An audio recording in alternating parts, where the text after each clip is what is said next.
Hello friends, welcome to A to Z web academy. ఈ వీడియోలో మనం రెస్పాన్సివ్ లాగిన్ లేదా sign in form using Bootstrap ఏ విధంగా డిజైన్ చేయాలో చూద్దాం. బూట్స్ట్రాప్ ఫ్రేమ్వర్క్ అనేది మనకు చాలా తక్కువ టైంలో ఈజీగా వెబ్సైట్ను డిజైన్ చేయడానికి ఒక మంచి వెబ్ ఫ్రేమ్వర్క్. ఓకే,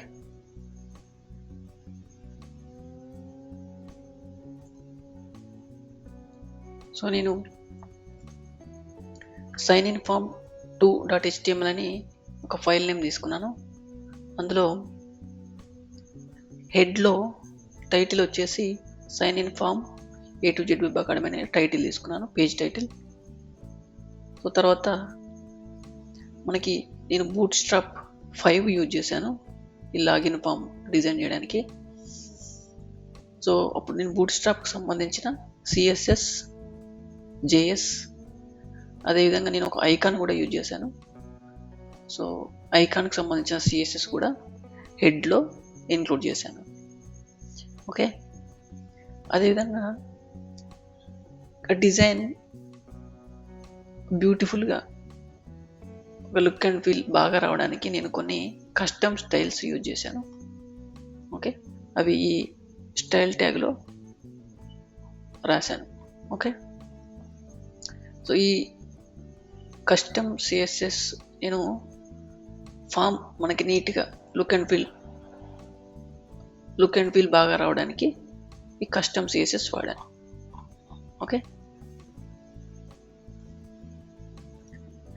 బాడీలో నేను nav అని ఒక ట్యాగ్ తీసుకున్నాను. ఓకే, nav అనే కంటైనర్. ఓకే, ఇన్సైడ్ nav నేను లెఫ్ట్ సైడ్లో లోగో డిస్ప్లే చేస్తున్నాను. ఓకే ఓకే ఈ nav bar expand SM container ఇవన్నీ Bootstrap classes. Okay, Bootstrap predefined classes. Okay, so ఇవి యూజ్ చేయడం వల్ల మనకి రెస్పాన్సివ్ డిజైన్ అనేది వస్తుంది. ఓకే, సో ఇది లోగో డిస్ప్లే చేయడానికి. ఓకే, సో ఈ బటన్ అని ఉంది కదా, ఇది ఒక nav bar toggle icon. Okay, మనకి మొబైల్ డివైజెస్లో ఈ మెనూ ఉంటుంది కదా, మెనూ ఎక్స్పాండ్ కొలాప్స్ అవ్వడానికి ఇది ఒక బటన్. ఓకే, అదేవిధంగా నేను 3 నావిగేషన్ లింక్స్ తీసుకున్నాను, nav లింక్స్. ఓకే, ఒకటి హోమ్, అబౌట్, కంటెంట్.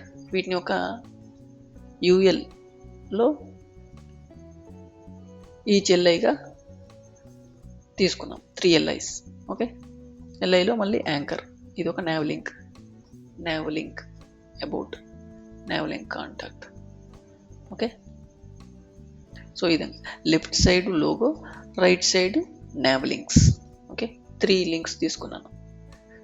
సో ఇక్కడికి మనకి nav అనేది ఎండ్ అవుతుంది. నెక్స్ట్ నేను లాగిన్ ఫామ్ డిస్ప్లే చేయలేదు కదా, సో దానికి నేను మళ్ళీ సపరేట్ డివ్ తీసుకున్నాను. ఓకే, ఒక కంటైనర్. సో ఇన్సైడ్ కంటైనర్ నేను column D4. Okay, column D4 విడ్త్లో నేను ఒక డివ్ తీసుకున్నాను. ఓకే, నాకు జనరల్గా ఒక వెబ్ పేజీ 12 గ్రిడ్స్గా డివైడ్ అయి ఉంటుంది.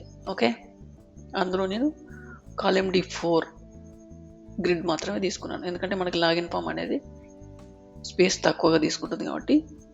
అండ్ మిడిల్లో డిస్ప్లే అవ్వడానికి నేను ఏం చేశానంటే ఆఫ్సెట్ MD4 అని తీసుకున్నాను. ఓకే, సో ఈ ఆఫ్సెట్ MD4 యూజ్ చేయడం వల్ల మనకి ఈ సైన్ ఇన్ ఫామ్ అనేది మిడిల్లో డిస్ప్లే అవుతుంది, పేజ్ యొక్క మిడిల్లో డిస్ప్లే అవుతుంది. ఓకే, సో నేను ఇంకా పేజ్ ఇంకా కొంచెం నీట్గా రావడానికి కార్డ్ అనే ప్రీడిఫైన్డ్ ఒక డివ్ తీసుకున్నాను. ఓకే, మనకి దీన్ని యూజ్ చేయడం వల్ల మనకి sign in form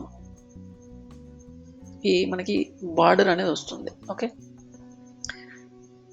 so card body, okay, card లాగా తీసుకున్నాను.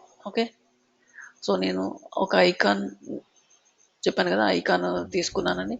ఓకే, సైన్ ఇన్ ఫామ్లో ఒక ఐకాన్ డిస్ప్లే చేయడానికి ఇది ఒక పర్సన్ సర్కిల్. ఓకే, ఒక యూజర్ లాగా ఒక ఐకాన్ డిస్ప్లే చేస్తున్నాను స్టార్టింగ్లో ఒక డివ్లో. ఓకే, దాని తర్వాత నేను ఒక ఫామ్ తీసుకున్నాను. ఇది actual sign in form. Okay, ఇందులో ఈచ్ డివ్లో నేను ఫస్ట్ డివ్ 3 divs తీసుకున్నాను కదా, 4 divs. 4 divsలో నేను ఫస్ట్ డివ్లో ఇన్పుట్ ఈమెయిల్ తీసుకున్నాను. నెక్స్ట్ డివ్లో ఇన్పుట్ పాస్వర్డ్, తర్వాత రిమెంబర్ మీ అనే ఒక check box, okay, with text, ఇది ఒక డివ్. లాస్ట్కు login submit. Okay, form end. Okay, ఇక్కడికి మనకు ఫామ్ అనేది క్లోజ్ అవుతుంది. ఓకే, ఇప్పుడు మనం ఒకసారి అవుట్పుట్ బ్రౌజర్లో చూద్దాం.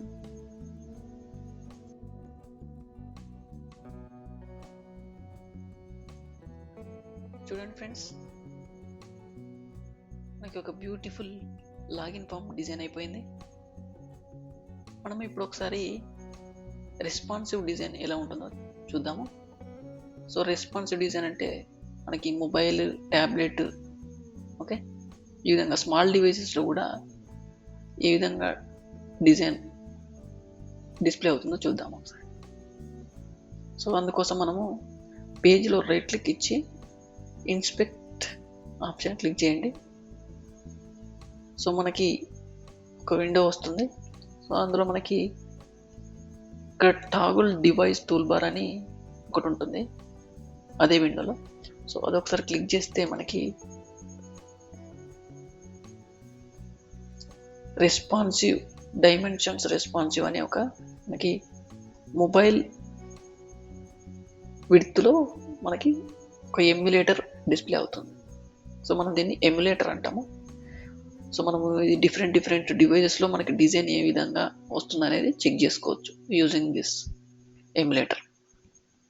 ఓకే, మనకి ఇప్పుడు మనం చేసిన డిజైన్ మొబైల్లో ఈ విధంగా డిస్ప్లే అవుతుంది చూడండి, రెస్పాన్సివ్ డిజైన్.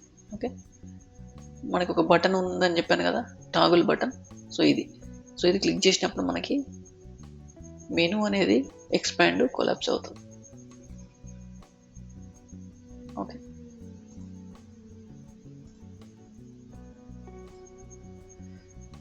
సో మనం ఇక్కడ డిఫరెంట్ డివైజెస్ కూడా సెలెక్ట్ చేసుకోవచ్చు. Okay, iPhone XR, Pixel 5, Samsung. Okay, ఈ విధంగా మనకి ఏ డివైస్ అంటే ఆ డివైస్లో డిజైన్ ఏ విధంగా వస్తుంది అనేది చెక్ చేసుకోవచ్చు. ఓకే, చూడండి, ఇది మొబైల్. ఓకే, ఇక్కడ మీకు డిస్ప్లే అవుతుంది మొబైల్ అని. సో ఇది ట్యాబ్లెట్. ఓకే, చూడండి ఎంత బ్యూటిఫుల్గా వచ్చిందో డిజైన్. సో అదేవిధంగా ల్యాప్టాప్. ఓకే, ఇది ల్యాప్టాప్ డివైస్. ఇది వచ్చేసి ల్యాప్టాప్ లార్జ్ ఉంటాయి కదా, లార్జ్ డివైజెస్. సో ఇది లార్జ్.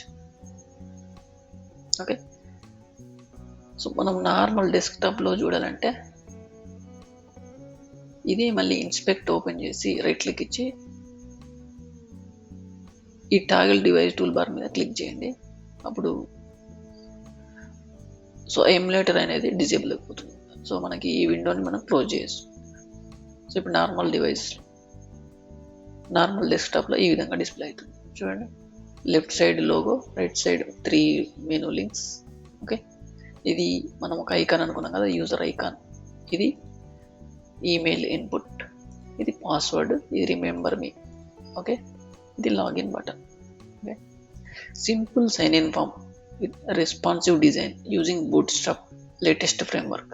ఓకే, చాలా నీట్గా రెస్పాన్సివ్ డిజైన్ వచ్చింది. సో మీకు ఈ ఫామ్ దీనికి సంబంధించిన సోర్స్ కోడ్ మీకు ఎవరికైనా కావాలి అనుకుంటే మేము డిస్క్రిప్షన్లో సోర్స్ కోడ్కి సంబంధించిన లింక్ ఇస్తాము. సో మీరు అక్కడి నుంచి డౌన్లోడ్ చేసుకోవచ్చు. ఓకే, సో మీరు సోర్స్ కోడ్ వెరిఫై చేయొచ్చు. Okay, that's it guys in this video. So I hope you like this video. Okay, for more videos please like, share and subscribe to our channel A to Z Web Academy. Thank you for watching this video. Keep learning.